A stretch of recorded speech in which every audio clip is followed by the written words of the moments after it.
Welcome to Feeling Seen, the podcast that talks about the movies that make us feel seen. This week we're sharing my interview with actor Kaylee Reis. When we spoke in 2022, Kaylee was moving from boxing to acting with a lead role in a crime thriller called Catch the Fair One. Now, just a few years later, she's starring alongside Jodie Foster as a lead in the new season of the anthology series True Detective. This was one of our earliest interviews, and I'm excited to get the chance to bring it back out of the vault. At the end, we'll have a brand new one quick thing for you about this year's Oscar nominations, though. But before then, enjoy my conversation with Kaylee Reis.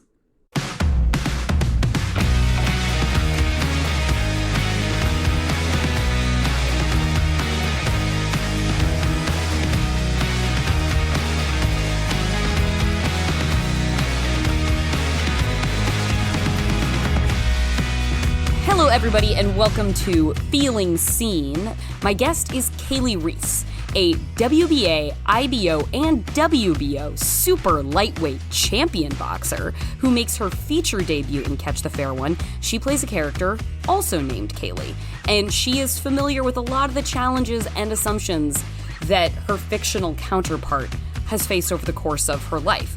What's more, the thriller addresses issues that Kaylee has been a major advocate for, considering the Native community, in this case specifically, the plight of murdered and missing Indigenous women.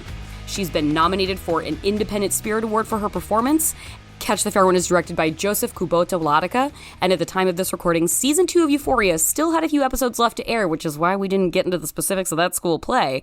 For now, let's get right to it with Kaylee.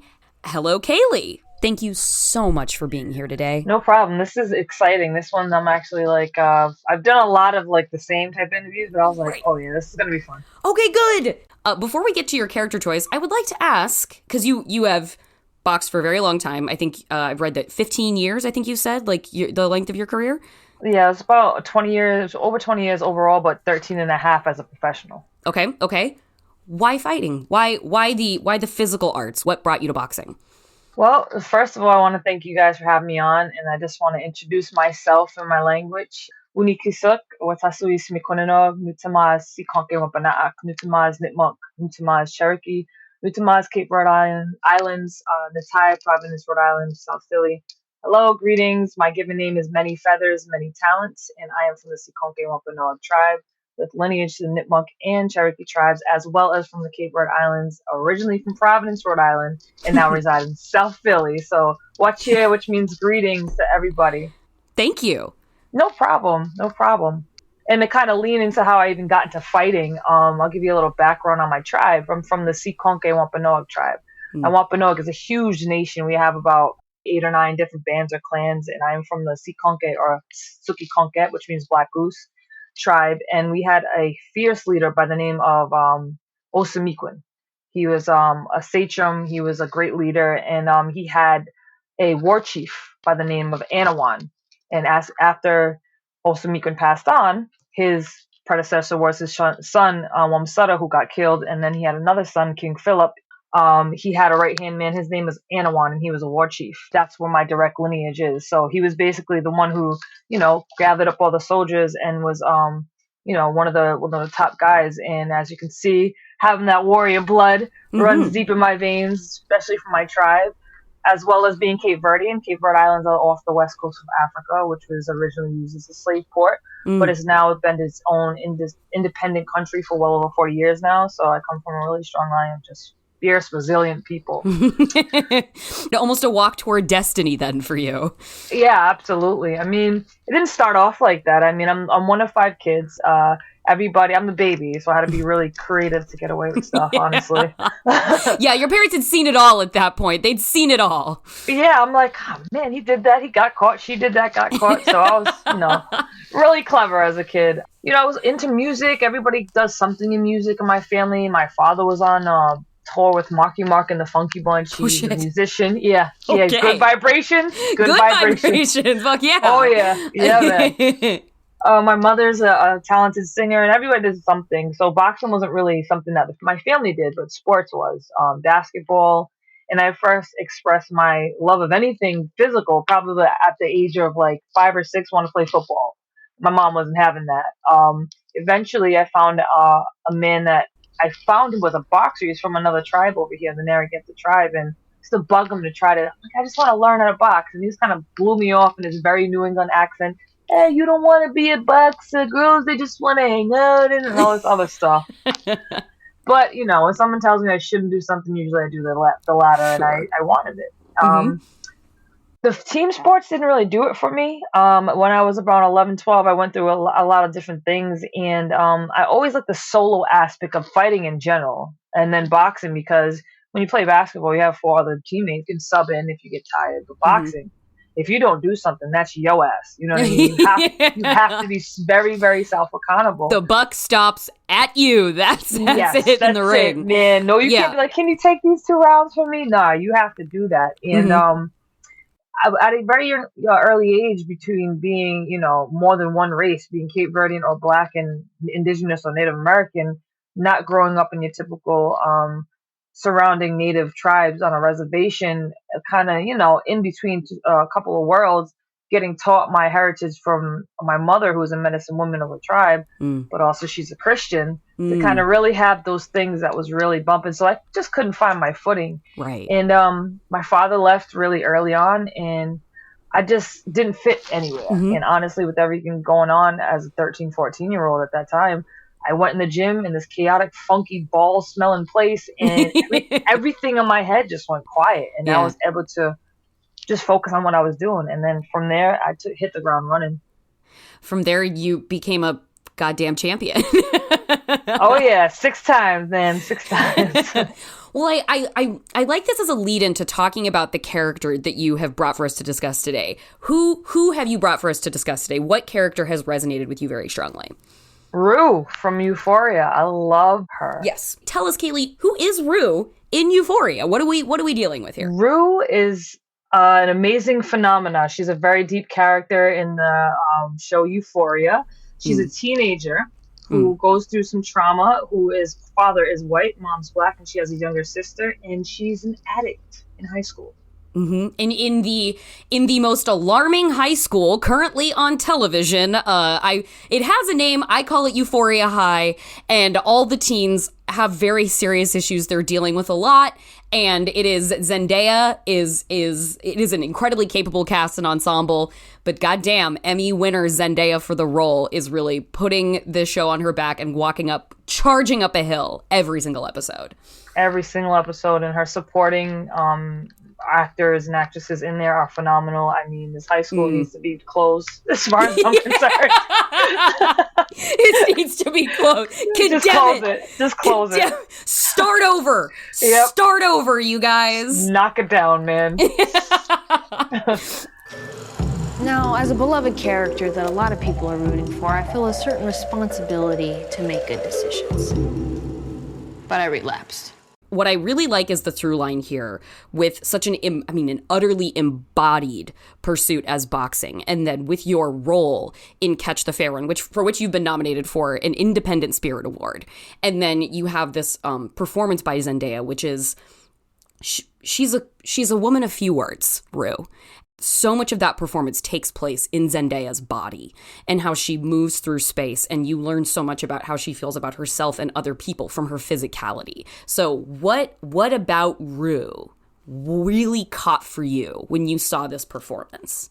You know, shout out to Zendaya. I mean, she is an artiste and so young. I can't wait to see what she does next.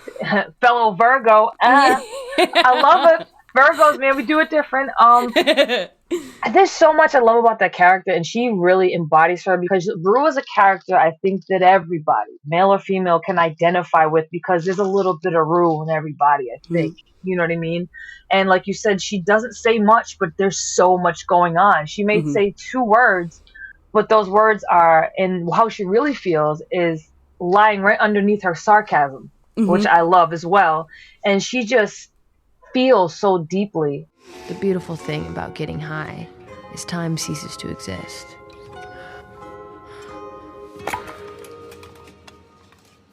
I mean, you can just stay in the good moments without the fear that they'll come to an end. And I think she has so much going on. That's why she's an addict. She's trying to shut it up. And I can so relate to that. And the way she just the way she walks, the way she deals with things, the way she smiles or doesn't. Everything is so calculated, but so messy. And it has so many different layers. And I feel like she is embodied. With every episode, it gets something else that you can pick out of her, even just her different twitches or how she really feels about herself in other people. She loves people, but she hates herself because she's like this and she feels bad. It's a constant like ping pong. I just, I can go on forever, but she just, oh man, I absolutely love the entire show, but her character is so deep, has so many levels. Are there any scenes especially where you felt have really pinged with you, where there was just like a deeply reflective moment of like, oh man, maybe I need to take a break, maybe I need to walk away. Like I'm feeling a little too in it with, like, I've definitely walked away from that show sometimes and been like, I'm too in it right now and I need to give myself a breath before I finish what this is giving me, because I need to just like make sure that I'm not in trauma high school right now and in my world and creating a distance. So are there scenes especially where you've been like, man, this is just beyond what I've even experienced in this character even so far? They did not waste any time in this new season to kind of just ram it right into Lou, bro. Jesus. Episode 4, when she was just having the complete breakdown, she was going through withdrawal, it was a lot. And she embodied that. I started watching the 5th episode and it started with her in like the most vulnerable spot, just trying to eat a Jolly Rancher, and I was like, I can't today. I gotta take a break. I can't do this. Okay, look, we can go to the hospital, okay? I'm not going to the fucking hospital if you call. Mom, look, we can do the withdrawal thing again, baby. It's okay. The fucking hospital. If you try to put me in a fucking hospital, I swear to God, we're gonna have a problem. She gives you her all in that character, and that every run, every grunt, every beat of sweat, every chill. I was like, oh my God. Yeah. Well, now I want to pivot that into your own work with Catch the Fair One, and how I think I was reading an interview with you where you talked about kind of like you knew that the amount of things that your fictional Kaylee was going to say could possibly fit on a page and a half. You're never wondering about her clarity of purpose.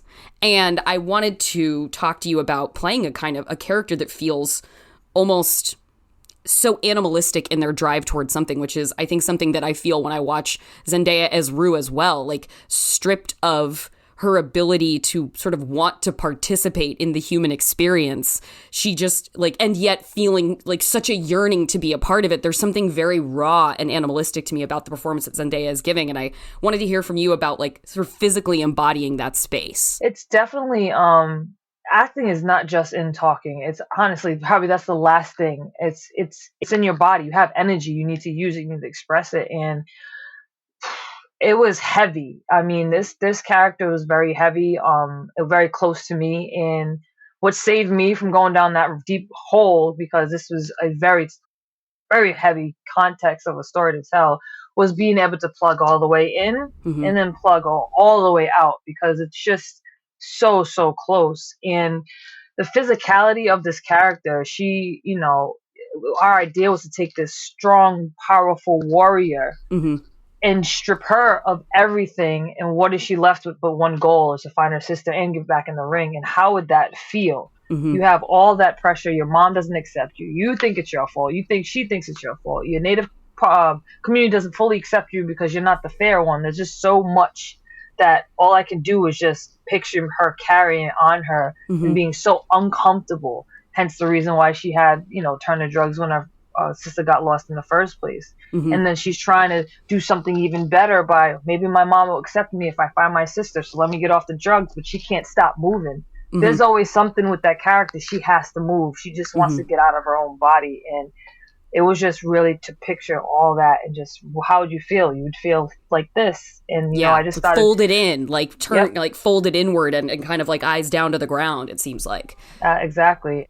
This character taught me a lot about myself and a lot about people in general. So what surprised you about getting into a character's point of view like that? Like, I don't know that you had ever done that before. Perhaps you had, but what was that like as a function of sort of self-discovery? What was the most sort of thing that took you aback about getting through that process? The fact that once I really get into a routine, was getting in and out, I didn't want her to leave. I was like, Oh, this character, interesting. it's like, how can I explain this? And I've heard this from other actors. And it's like, I almost had I and my best friend, we did like a whole ceremony to like bury this character Wow. because I had to say goodbye because we just both went through this cathartic ride together. So, and it's crazy because when I explained it to my best friend, she was like, I never thought of it like that. I'm like, dude, I need to, in my mind, be able to put her to rest unless I need her again. But I really have to take her out and she has to completely leave me because I felt, I had like almost like post filming depression almost. Yeah. So I'm like, I can't plug into this girl. I can't talk to her. I can't feel what she's feeling in these moments, and especially on a psychological level, going through that and picturing in real life, like these are what my sisters, like people are going through. Like it was just all crazy. I really had to make sure we put her to rest in her place and kept her there until maybe I may need to talk to her again. But I don't think the average person can really grasp that because everybody thinks acting is good lying.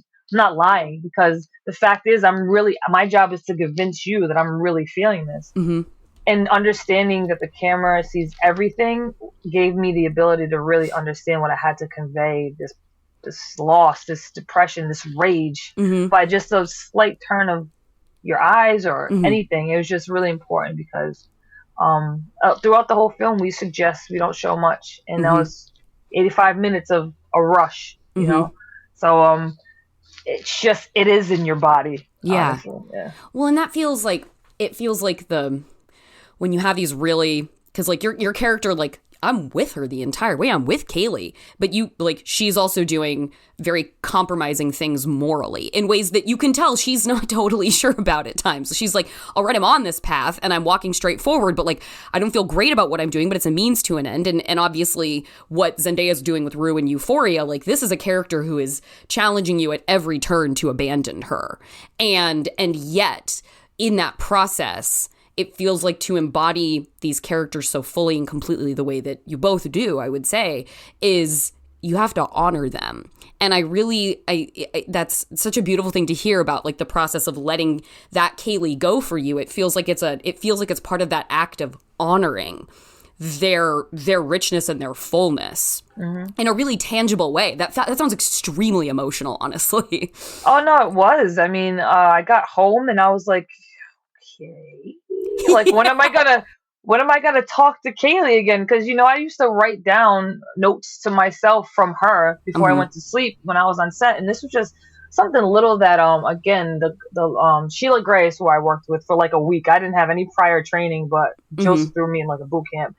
But just to write down, like, I kind of like, I honor you, and if there's anything you need to tell me about the character in my dreams, tell me. And like I already do this anyway, so it was something like I need to put this to rest because I don't need her to be sitting next to me every day, like and just like, you know what I mean. And it's I think that's super important. Again, I haven't been in this industry, but I blink and I already can see how people can get real caught up. You can get lost in that whole thing.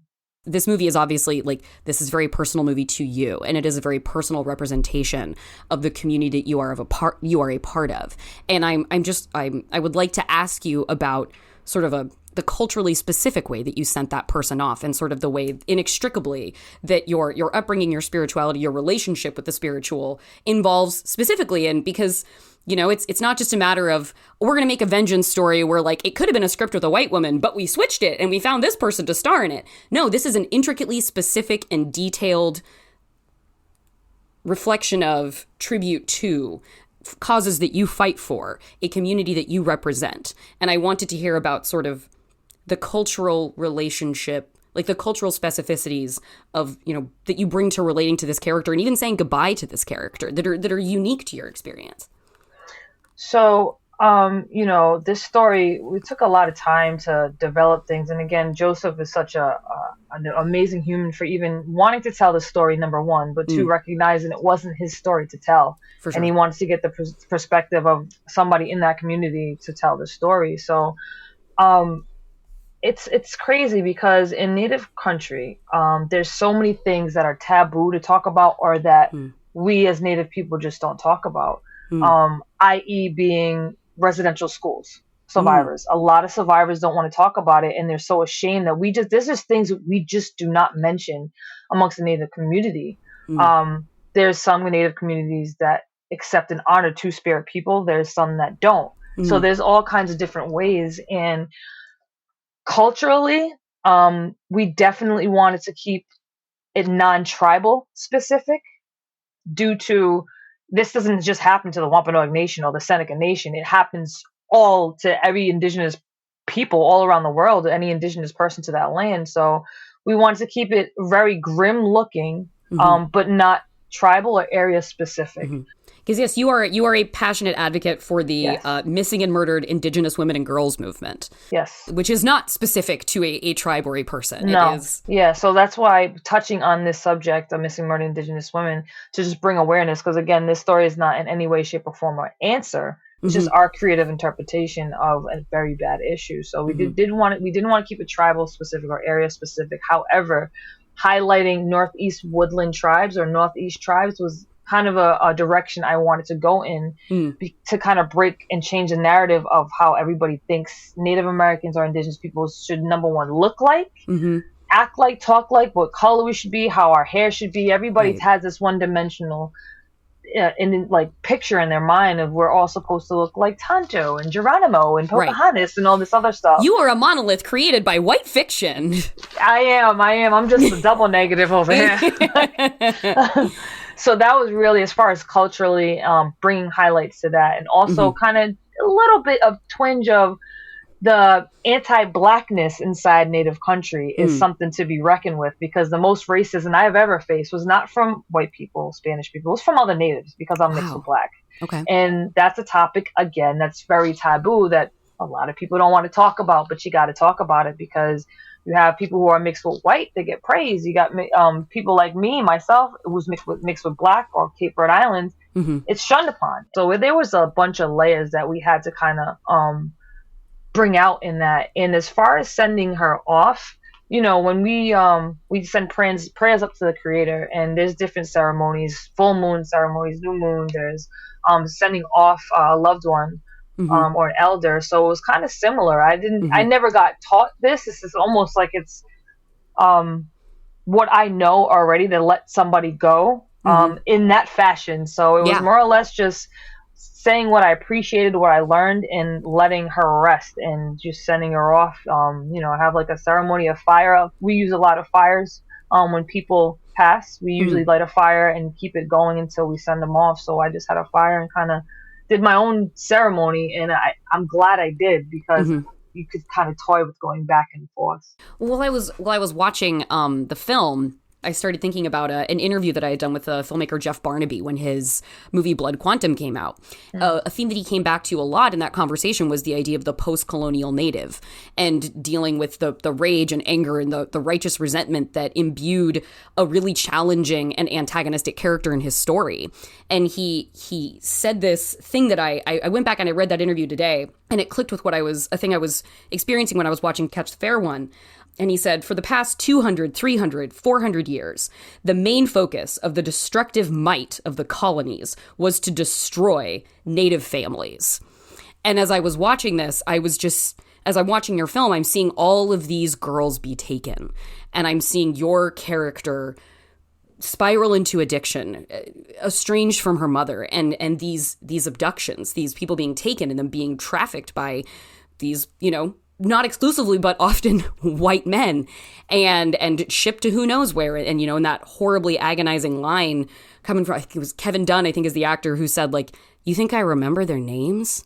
And it just this incredible, huge network that, in part, amidst so many other ways of being a force of destruction, also has a role in continuing to decimate Native families. And his is a zombie apocalypse movie that, like, in its presentation, like, is quite different from yours. But I that was really, like, breaking my heart as a through line I was feeling through both your film and that one. Yeah, that's it. I love Blood Quantum, by the way, because number one, I love zombie films, but he did that film very well. And you have to, it's another movie like ours, you have to watch a few times because there's so many different little messages. And it is crazy, the the rage that it's almost kind of got masked by like shame a little bit, especially amongst our women, because this is me speaking personally. There's just something about Native people, and especially women, not all, but it's genetic genocide, where we just have this I'm sorry for being here, I'm sorry for existing type of thing, because century after century we got treated and told that we're shit, basically. And that feeling, those frequencies get passed down in your DNA, and it's been for centuries. So to go to a whole different side of this country and to see somebody without saying a word and know she feels the same way I do and understand without even knowing this person, that it goes so deep. And a lot of people deal with it differently. Some people deal with it in addiction. Number one, when you're on a sovereign nation, you're on a reservation, and you think that's all there is, there's nothing else, and you don't see faces like this in film. You don't see your Native counterparts being a world champion on HBO. Right. That's the reason why I have to represent no matter where I go, because this is a problem. We're the first original people of this land, but with the last to be spoken about, but we're leading in all the horrific statistics, such as domestic abuse, homelessness, addiction, obesity, suicide. Like, and these are kids. You know what I mean? So there's a lot of different undertones, and I totally get that statement. It's something almost you don't understand, especially as a teenager, like growing up and not really understanding, wanting to be traditional, but having the outside influences of going to regular schools and being surrounded by regular kids, feeling like you're not worth anything, feeling like you can't make a difference, but knowing that you have the pressure of being the next generation and pass these things down. That's so much pressure,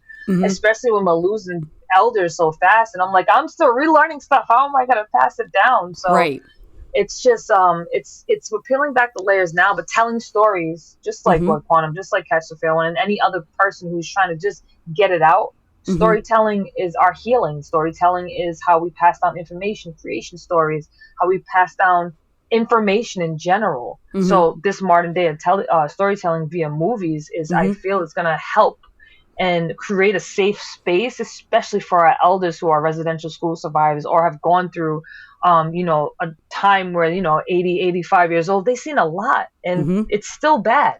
It's not something that's going away. It's just changing with the times. Right. And, when you're growing up and you're talking about like being on a sovereign nation and not really like that being the entire all-encompassing world around you, like, did you have media examples when you were growing up that you could really attach to as like an example of possibility that you maybe weren't necessarily seeing around you? Like, Rue is an incredible character and is also like reflects a very different upbringing from yours. Did you have characters of your own that reflected a Native experience that you could latch onto and be like, I'm so happy to see this existing in a context that lets me know there's more than me and there's more than here? Or was that kind of just an absence of experience? We don't have many, Native actors that are outside of Native film, Last of the Mohicans, Dances with Wolves, all that. But you never seen, oh snap, there's somebody who's Native, they're playing an SVU. We don't see that. I will say somebody like Wes Studi has been around forever. He's a legend, and he started as your typical roles. Or Tantu Cardinals, he's another legend. And those are just names that you've seen, but you see them in Native roles. So I never really saw anybody that looked like me.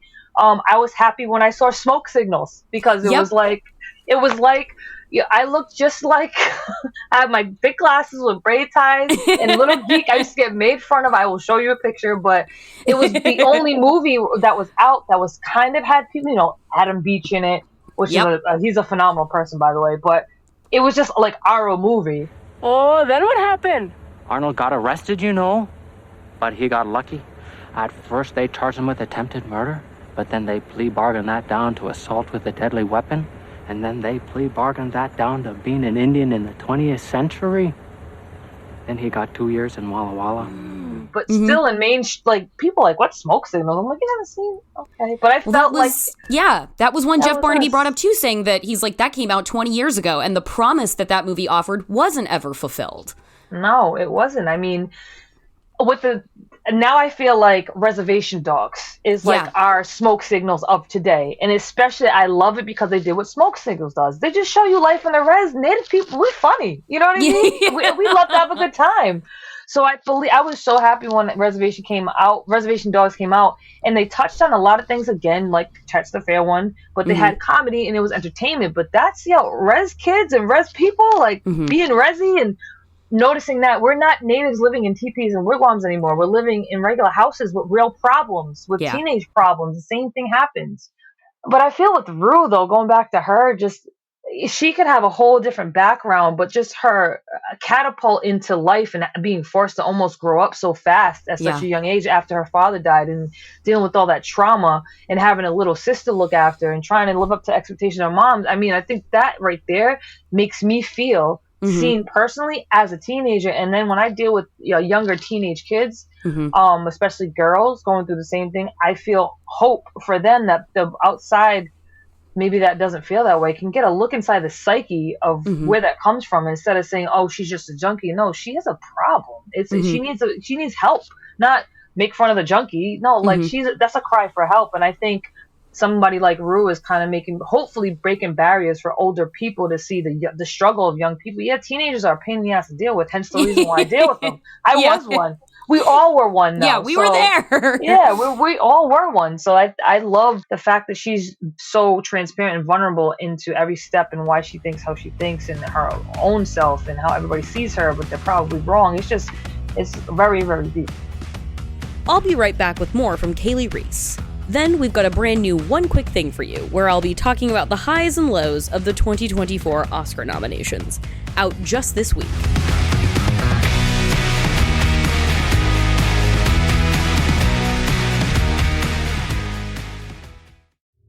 From the twisted minds that brought you the Adventure Zone, Balance and Amnesty and Graduation and Ethersea and Steeplechase and Outre Space and all the other ones, the McElroy brothers and Dad are proud to reveal a bold vision for the future of actual play podcasting. It's called the Adventure Zone versus Dracula. Yeah, we're gonna kill Dracula's ass. We're gonna attempt. We haven't recorded all of it yet. We will attempt to kill Dracula's ass. The Adventure Zone versus Dracula. Yes, a season I will be running using the D&D 5th edition rule set, and there's 2 episodes out for you to listen to right now. We hope you will join us. Same bat time, same bat channel for more fun. I see what you did there. People say not to judge a fish by its ability to climb a tree. Which is why here on Just the Zoo of Us, we judge them by so much more. We rate animals out of 10 in the categories of effectiveness, ingenuity, and aesthetics, taking into consideration each animal's true strengths, like a pigeon's ability to tell a Monet from a Picasso, or a polar bear's ability to play basketball. Guest experts like biologists, ecologists, and more join us to share their unique insight into the animal's world. Listen with friends and family of all ages on MaximumFun.org or wherever you get podcasts.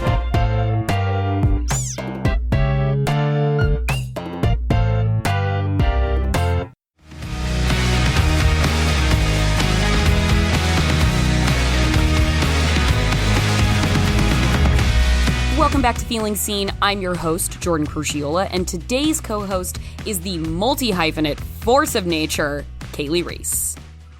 A thing that I was so intrigued by while experiencing your character in your film is when we meet her, she's kicking ass. Like, you're fucking terrifying. In that just like warm up training scene, I was like, oh my God, if she hit me, I might die. Like, she's so fast, Jesus.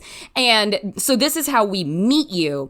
And then in so many of your interactions, there's that like, oh, sorry, like you're very polite and you're very quiet and you take up as little space as possible. But the physical specter of you, so physically powerful, so carved from stone, so strong. I really appreciated the intense duality that your character presented of somebody who does look so physically dominating and imposing, but is still so filled with that kind of insecurity or that kind of sadness that there's still that tendency to fold in close and take up as little room as possible. And I was like, that feels so full, that feels so sincere. Like you don't just have like your license to kill because you physically could. Like there's so much happening on the interior, and I feel like we see that so much too in that Rue is a chaos agent. Like the episode where she's running around in withdrawals and she's like, I'm gonna ruin everyone's life who I come across in the meantime.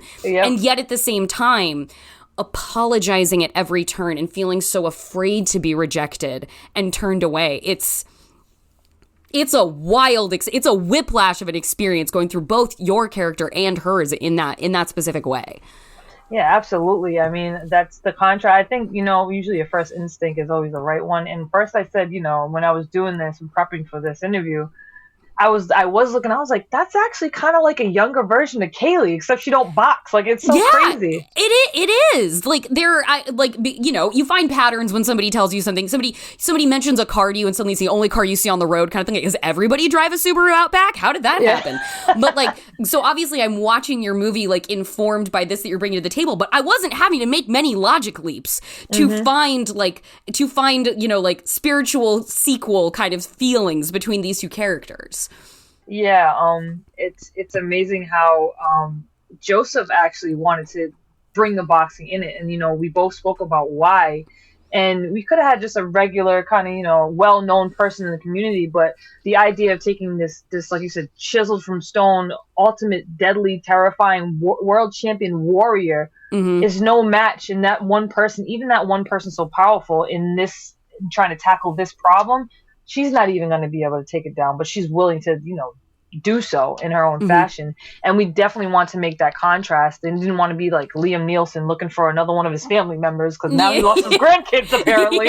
So I'm not even going to go there. But it would have been goofy if I was just knocking everybody out, punching this one, punching that one. Right. We had to make it realistic, and she gets stronger in her survival mode as the story goes on, but she doesn't know what she's getting into, or no, she really can depend on is herself. But we didn't want to make it another goofy, I'm a slick shot, gonna shoot you right in the shoulder from around the thing, and I'm just gonna punch everybody, because it wouldn't have been feral, it wouldn't have been primal. We wanted everybody to see the primal part of somebody who loses a sister. Like, what would you do? And if she was up here and now she fell so far down, we needed that for the audience to understand that.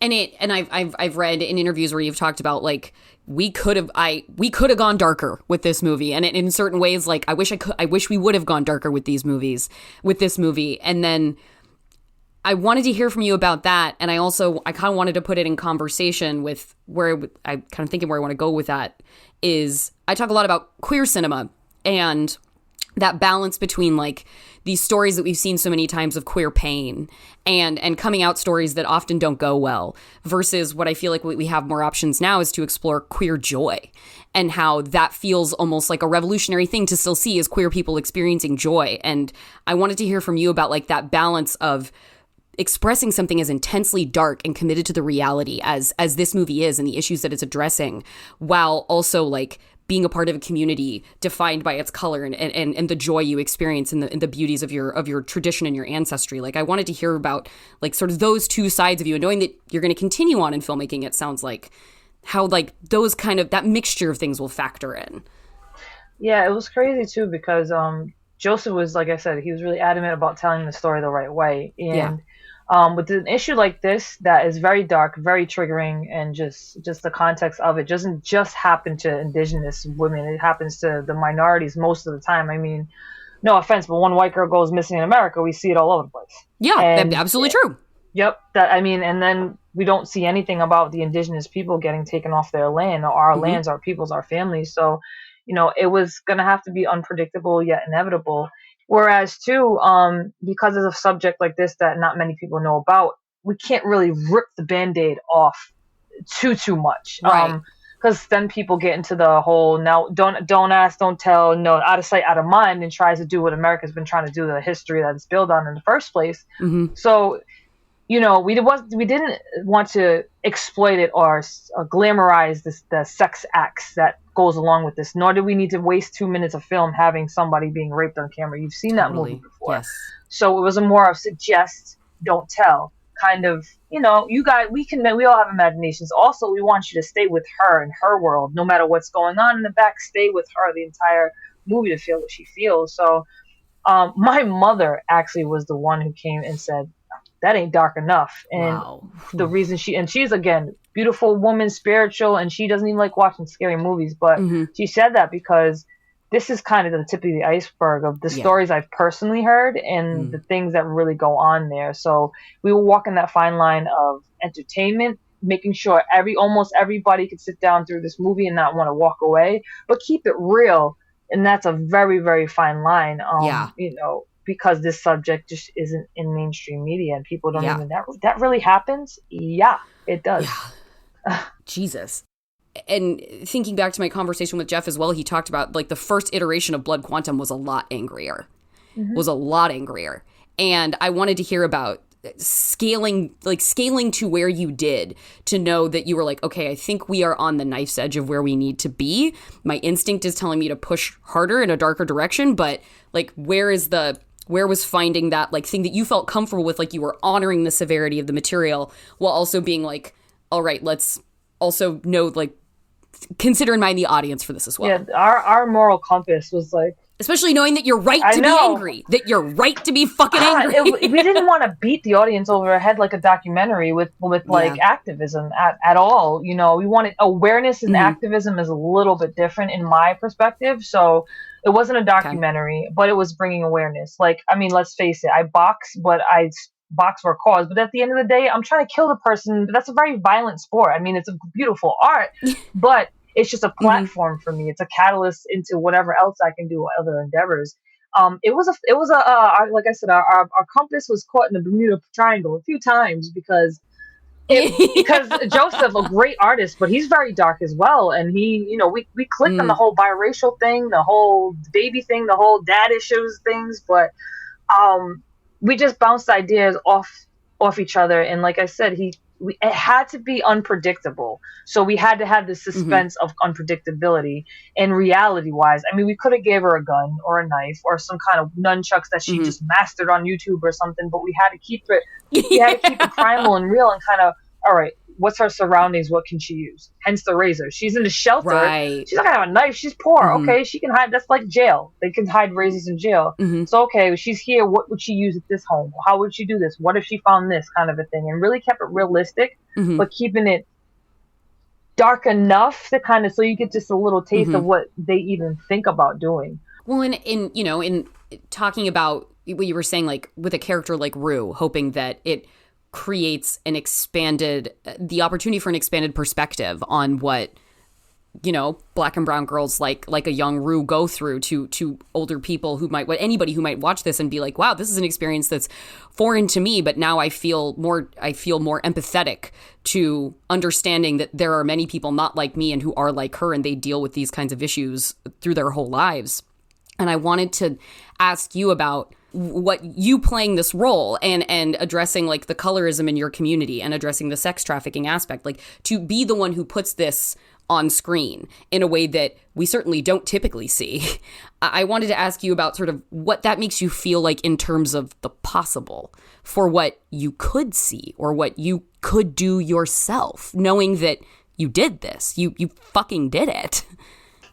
I mean, my hope is to just be a trailblazer because there's so much talent and there's so many stories we need to tell within our community. I hope this, again, creates the space for, all right, now I know they don't want to watch it and they don't want to hear about it, but they have no choice because the way we did it. In a way where we don't have to, there's a lot of good documentaries, but I know a lot, if we just take it to genre, and hopefully this genre thriller film will open the door and inspire a lot more artists to do exactly what they need to do. Tell our stories, tell your story, and not be afraid to be accepted, because it's going to get to the point where you ain't going to have a choice but to hear our stories and hear our voice. Just keep getting louder and louder with stuff like this. So that is my hope. I've trailblazed a lot of paths, and I just really hope that I didn't set it on fire and nobody will ever go this route again. That's what I hope. But yeah, I don't see why not. And especially like I keep bringing Reservation Dogs back out. It's kind of worked. You've seen the funny side, but they kind of kept a little darkness to it, to reality. Now you see a real reality with this movie. Now it's kind of, I think, start to get the ball rolling.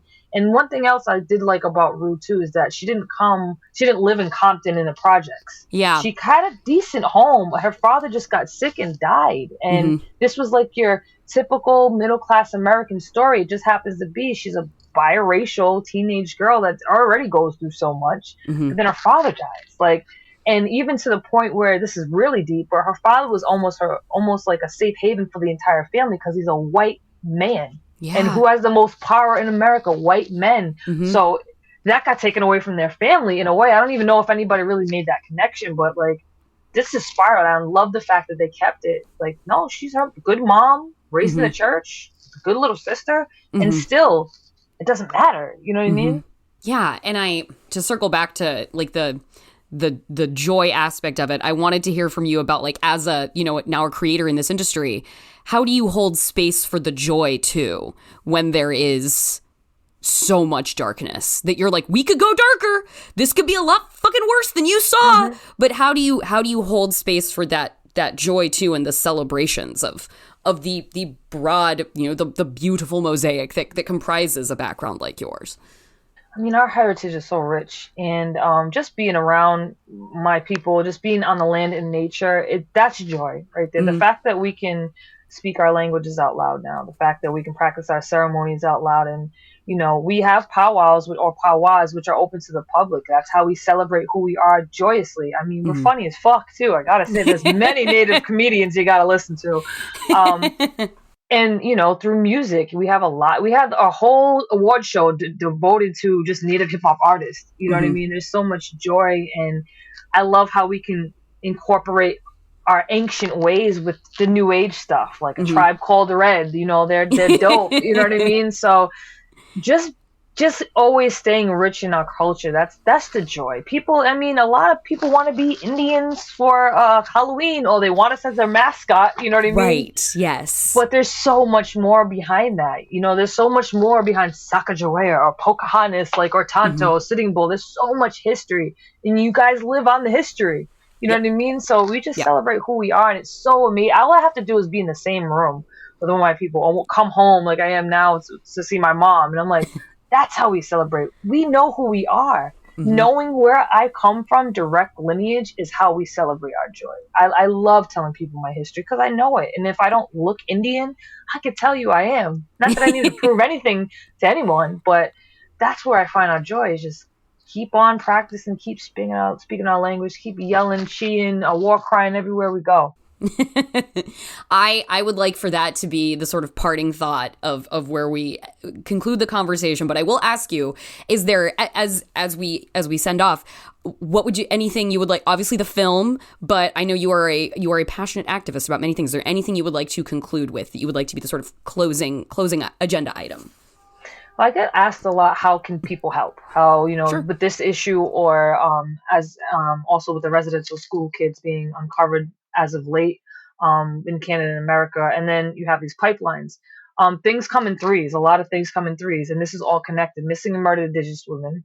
You have these man camps that come with these oil drills, drilling through, broken treaty sacred lands, that want more Native women as sex workers. And then you have all these residential school kids that were taken away from their families, stolen, told them they couldn't sing or dance, cutting their hair, can't speak your language. Everything was taken away from us. And now it's time to get our identity back and stop being so sad and be fucking angry now. And you can start by just knowing the land that you occupy. Do a little research. See what tribal lands are either near or around you. That's where I ask people to start, because again, I don't want to throw people all the way into this, because then it's almost like a shock value, Yeah.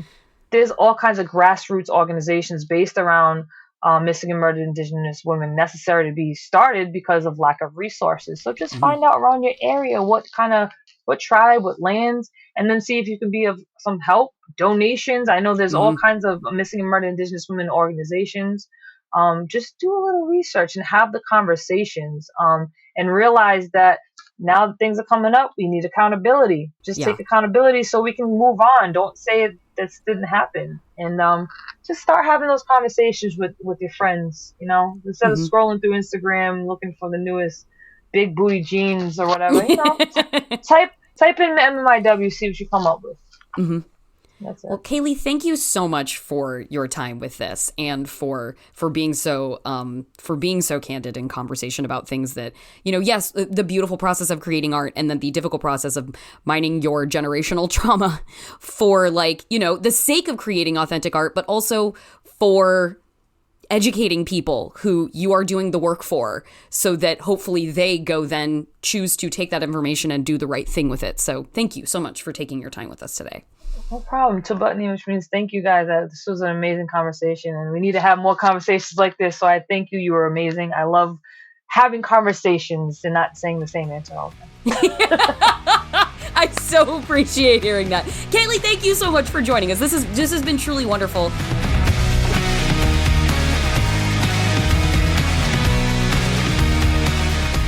Okay, back in 2024, and I want to say thank you again to Kaylee Reis for that enlightening conversation. And also congratulations on co-starring with Jodie Foster, wow, in the new season of True Detective, which is on Max and is brought to you by the fantastic writer-director Issa Lopez. So you can find Euphoria and her new show right there back to back. Look at that. It's like an episode of Feeling Seen curated your viewing experience. And if you want to watch Catch the Fair One, it is streaming right now on Hulu and AMC+. And now, one quick thing before I go about the ever-fraught process of seeing the Oscar nominations. Listen, really cool Best Picture crop. Like, American Fiction, Anatomy of a Fall, Barbie, The Holdovers, Killers of the Flower Moon, Maestro, Oppenheimer, Past Lives, Poor Things, The Zone of Interest. Poor Things, really cleaned up, ton of nominations for them. Anatomy of Fall had a really good night. Killers of the Flower, well, I guess really good morning. The Killers of the Flower Moon. It is very exciting to see Danielle Brooks nominated for The Color Purple. Nyad, guys. The Netflix movie Nyad snuck in about the swimmer Diana Nyad, starring Jodie Foster and Annette Bening. That movie brought home a couple of acting nominations. So surprised to you that Nyad is a movie, if you hadn't yet seen that around. And hey, Annette Bening is out here with another Academy Award nomination. Considering she is not nominated against Hilary Swank this year, maybe that ups her chances because, guys, never forget that both the last two times at least, that Annette Bening has not won Best Actress, it's because she has lost to Hilary Swank. A brutal and undersung Academy rivalry. But yeah, listen, Greta Gerwig's been nominated in the past for Best Director. Cool. We love that. But yet again, she's like, listen, the movie it was the biggest movie of the year. I'm not saying dollars cast votes at the Academy, but I'm also saying they do, because that's not true. But like, to see a Best Director list, and listen, they didn't blank out women entirely. Justine Triet for Anatomy of a Fall is in here. That's very exciting. But you know, we're looking at a list of other gents who are extremely familiar. Scorsese, Nolan, Lanthimos, Glazer. Yeah, Jonathan Glazer is not like Steven Spielberg level, but he's still a regarded filmmaker, and he's still a dude. And his movie, The Zone of Interest. Go see it, you know? Support cinema. But she made the biggest movie of the year. And I don't like to have one half of Barbenheimer in that nominations list with what both of those movies accomplished with the way they both perform.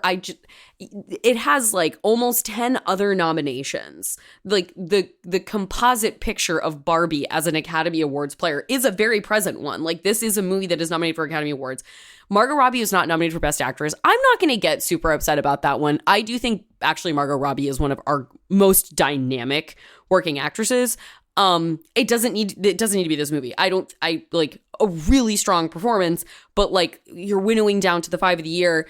Sure. Okay. But like, to not put her in Best Director, it's kind of like, what does she have to do? What is Greta Gerwig finally going to win an Oscar for?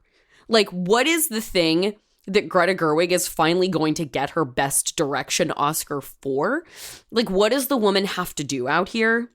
And this is not me like doing like a necessarily even a gendered argument, like, you know, more women for Best Director, obviously true, but like specifically Greta Gerwig. Like, this is specifically about Greta Gerwig and her accomplishment with the movie Barbie. Would have loved to have seen it.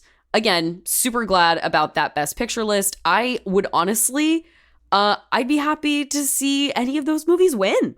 Like, be like, wow, great job, cinema. If any one of those movies wins, I don't, listen, I haven't been reading the horse race stuff. It's probably Oppenheimer. Feels like it's going to be Oppenheimer, right? Like, it feels like that's going to be the movie. But I'm like, I want to go all in on Killers of the Flower Moon. Like, let's go 3.5 hours of, like, American violence and Lily Gladstone's, like, coronation at the Oscars. I'm all for that. And by the way, congratulations to all the nominees, but especially to Lily Gladstone for being nominated for Best Actress at the Academy Awards. I want it to be the year of Carey Mulligan sooner rather than later, but can this be the year of Lily Gladstone? Carey Mulligan, another one of those, I feel like, kind of in that Amy Adams camp of, like, she's so good and she's just so naturalistically good. I feel like it doesn't carry her over the edge for voting with Oscars in the end. One of these days, Carey, it's going to be you up there and you're going to deserve it. You will have deserved it before. But can it be Lily's year? Apologies to Annette Bening for saying that. But, you know, that's the way the cookie crumbles, guys. That's the Oscar nominations. It's a morning of euphoria. It's a morning of heartbreak. I highly recommend you get on Twitter and look for the video of the Godzilla -1 visual effects team reacting to their Oscar nomination. It's a bunch of people sitting around like a conference room table, and they've positioned like a dozen Godzilla dolls to be watching the TV with them at the moment that they're nominated, and then they throw like streamers and ribbons in the air, and they're panicking, and they're so excited. So find the joy on Oscar nomination day for the people who, Margot Robbie's good. Like, I'm sure she wanted to be nominated for an Oscar, but like, she's generally great today. Shouts out to the teams, like, you know, documentary short filmmakers and visual effects teams that are seeing those nominations that could change their entire lives. So yeah, that is it. That's our show. Congratulations, cinema. You did it again. You can follow us on Instagram and Twitter at FeelingScenePod, or send us an email at feelingscene@maximumfun.org. If you want to follow me, I'm JorCrew on Twitter. Our theme music is by Andrew Eben. This show is produced by Marissa Flaxbart. Our senior producers are Kevin Ferguson and Laura Swisher, and this is a production of Maximum Fun.